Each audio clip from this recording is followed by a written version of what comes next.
We have the engine supported by a jack now because we're going to take this engine mount out. We don't know how far it's going to go down.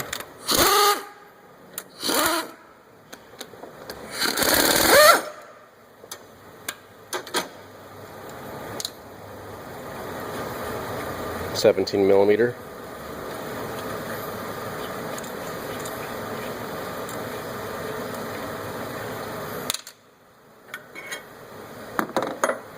We'll let the jack down a little bit. We'll see how far it goes.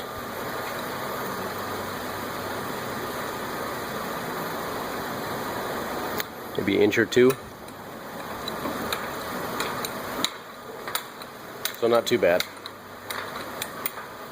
We'll keep it jacked up though. Maybe make it a little easier to work on. Bring it up a little bit.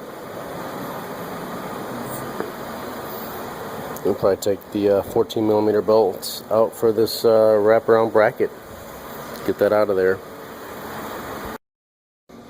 So here's just a shot of it with the engine mount out of the way. Let's see how the timing belt looks. Mine is not falling off or anything like that, just maintenance. I do have the word up on here, so we're going to put that up. And there's a tiny mark right here that's probably going to line up with the edge of the cylinder head right there. So I'm going to put the bolt back in the crank down below, and we'll turn the engine over till we get our timing marks lined up. Then we'll take the belt off. So hopefully you can see the word up is on there, and also very close there with the flat. I got a flat bar there. You can see it's really close right there. So we're looking pretty darn close there on the cam after turning the engine over. And the crank as well is looking good. You'll get a better look at it once the timing belt's off, but there's a little arrow on the back of the engine and then the slot on the gear there. So it's lined up. I feel good about it, and we're going to take the belt off now. Get that bolt out of there. So we got our 6mm Allen wrench in here, so we can move the tensioner as needed, like so. We can loosen up the belt and pull it off doing this.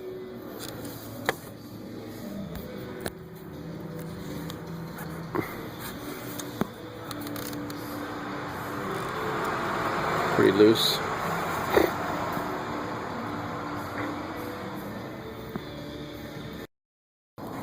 So now, great time to get the water pump out of there. We got 4 10mm bolts. You can see 3 of them there, but there's a 4th one down there. I'll show you on the new pump. Right here, new pump. Let's see how it sits in there. Like that. So there's one more bolt down on the bottom. 4 10mm bolts. And a gasket right there. I've already installed it on the new one here. So just wipe down the surface on the engine before you mount the new one. So we'll get that water pump out. Here's a pretty clear shot of the arrow on the engine that you want to line up with the crankshaft line right there. So I'm going to highlight that with white out, as I like to do. Got the water pump in, bolted down. So I'm gonna be replacing the seal on here, but you'll have the lower gear on there.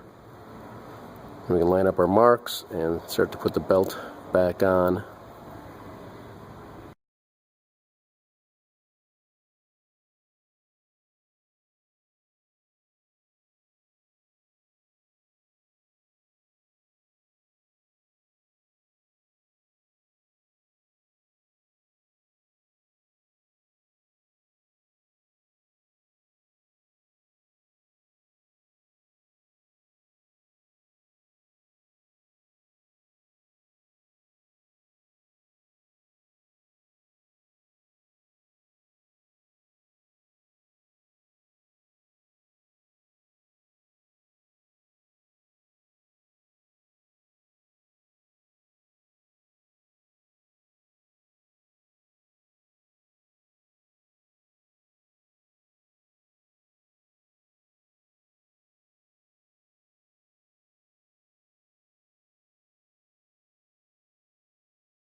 Alright, for the crankshaft bolt, it does say to lubricate the threads and the washer and torque it to 14.5 foot-pounds, and then additionally do 90 degrees tighter.